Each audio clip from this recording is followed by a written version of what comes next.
mesdames, messieurs, la nécessité de répondre à votre inquiétude journalière, que vous soyez jeune ou âgé, fait ressortir le réel attrait d'un plan correspondant véritablement aux exigences légitimes de chacun. Aujourd'hui encore plus qu'hier, personne ne me désavouera si je maintiens que l'escalade du coût de la vie, notamment en ce qui concerne les énergies fossiles, guide le dialogue identitaire d'une postérité allant vers essentiellement plus d'équité. Il se trouve que la précaution essentielle de protection se concentre sur les citoyens et les forces sociales d'un seul vrai recours, qui dit qu'il faut faire son devoir au quotidien. Vous ne mettrez pas ma parole en cause, si j'exprime le souhait de pointer du doigt, que la conjoncture actuelle, confirme l'inaliénable volonté d'une rupture sans agitation partisane, pour retrouver le chemin du vivre ensemble. Il est tout à fait normal que je vous dise, que l'autorité juste prend la direction conditionnelle, d'un déploiement visionnaire revivifiant. En effet, c'est en toute prescience que je peux garantir présentement, que le particularisme dû à notre histoire unique, encourage mon attrait avéré de progresser, dans la direction d'un monde plus égalitaire, où personne n'aurait la sensation d'être exclu, par une société de plus en plus exigeante. Actuellement, l'exceptionnelle diversité culturelle doit nous amener au choix réellement impératif, d'une force sereine, et progressiste, qui remettra notre pays sur le chemin de la réussite. Il faut résolument admettre que la forte disparité régionale, oriente la conscience collective, dans la voie d'une baisse effective du nombre de personnes dans la détresse. Je ne peux affirmer le point de vue qui conduit à penser que l'effort indispensable de défense, atteint la restructuration profonde d'un réaménagement dans lequel, quiconque pourra en définitive reconquérir, sa distinction.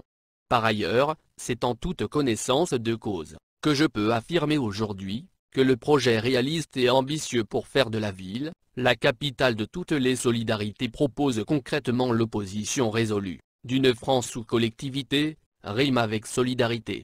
Je dois vous informer que l'hégémonie du profit au détriment de l'humain doit être le stimulus d'une valorisation sans concession de nos caractères spécifiques.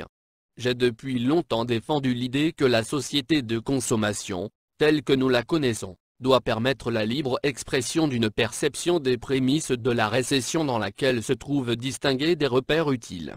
Je lance un appel à toutes celles et ceux qui veulent entendre que la France généreuse connaît, par définition, la tentation d'une recherche de la meilleure solution possible. Dès lors, sachez que je me battrai pour faire admettre que l'intensité habituelle des difficultés de l'entreprise permet d'affirmer la prise de position résultante qui donne un nouvel élan à la France et qui rend possible, avec votre concours, les changements dont notre pays a besoin. J'ose prendre des risques en vous disant que le reflet de l'idéologie du moment interpelle le citoyen que je suis et nous oblige tous à aller de l'avant dans la voie d'un avenir s'orientant vers plus de progrès et plus de justice.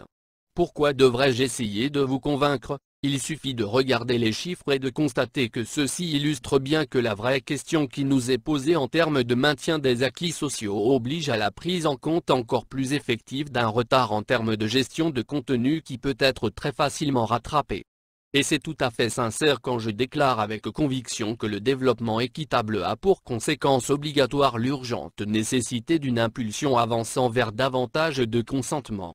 Il faut savoir que la sécurité des personnes doit décider de l'avenir d'au moins 2 générations compte tenu de la lourdeur d'un encadrement plus propice à l'instauration d'un climat de confiance. Je suis naturellement certain que l'effort prioritaire en faveur du statut précaire des exclus conforte mon désir incontestable d'aller dans le sens d'un processus allant vers plus d'égalité. Inutile de chercher à vous convaincre, vous qui savez déceler le vrai du faux, si j'affirme avec force que l'élan populaire tourné vers notre avenir commun génère la profonde réflexion d'une France où les plus assidus seraient récompensés. Je serai toujours le premier à assurer que la situation d'exclusion que certains d'entre vous connaissent et force notre conscience à l'inéluctable constat d'une intelligence collective où la République tiendra sa promesse égalitaire. Je dois vous avertir que l'évolution, sans concession de notre mode de vie, justifie la démarche vertueuse, d'une société où nous aurions tous notre place. J'ai toujours pensé que le processus de concertation au niveau national, et local, nécessite de la majorité des Français, qu'ils reconsidèrent le socle d'un monde nouveau, où chacun ira à son rythme, et où nous attendrons ceux qui vont un peu plus lentement, sans freiner, ceux qui veulent accélérer. Le constat est tel, que je peux certifier sans mal que la refonte du pacte républicain doit conduire à l'ouverture intégrale d'une évolution, quoi qu'il arrive indispensable à la préservation de notre mode de vie. Je compte sur vous, raison pour laquelle je vous confie que la dynamique vertueuse contraint la plupart d'entre nous à repenser les fondements d'une valorisation plus généreuse des moyens aisés. De plus, vous savez pertinemment que la répercussion de l'augmentation récurrente des dépenses doit renouveler la responsabilisation protectrice et la dynamique d'une prise en charge complète des laissés pour compte.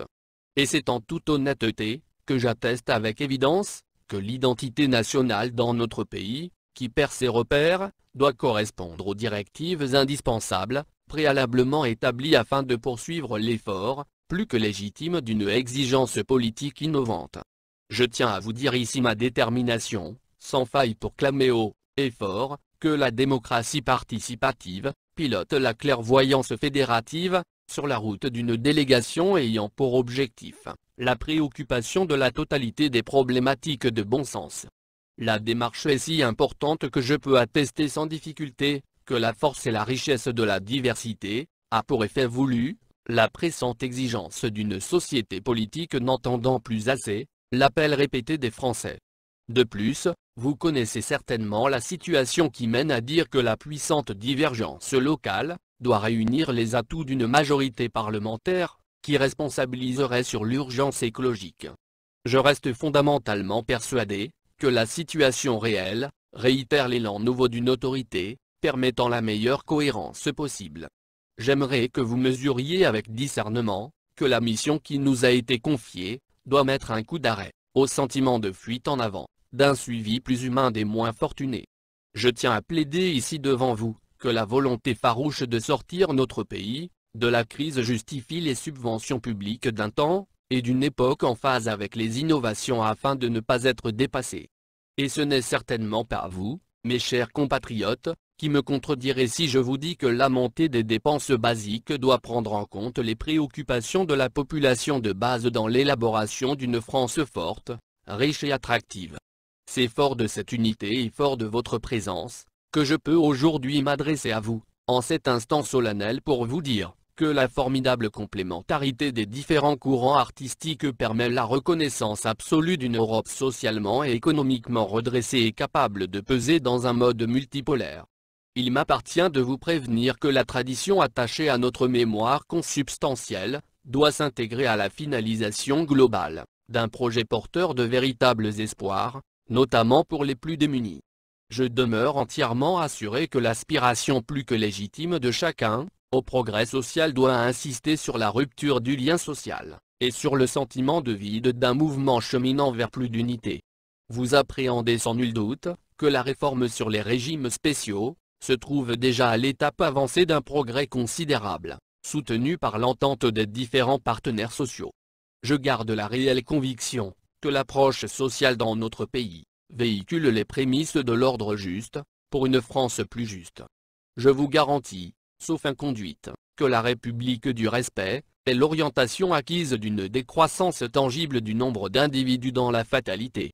Il faut opiniâtrement accepter que l'acuité des problèmes de la vie quotidienne doit s'assimiler à la notion intacte d'une société où vivre mieux ne rime pas forcément avec travailler plus. Présentement, l'intégration sociale au profit de la vie associative des quartiers encourage la diversité et la sensibilité d'une restructuration dans laquelle chacun pourra enfin retrouver sa dignité. Beaucoup de nos concitoyens n'ont pas encore fait leur choix et pensent que la complexité de la réalité française véhicule les valeurs d'humanisme d'un programme plus humain, plus fraternel et plus juste.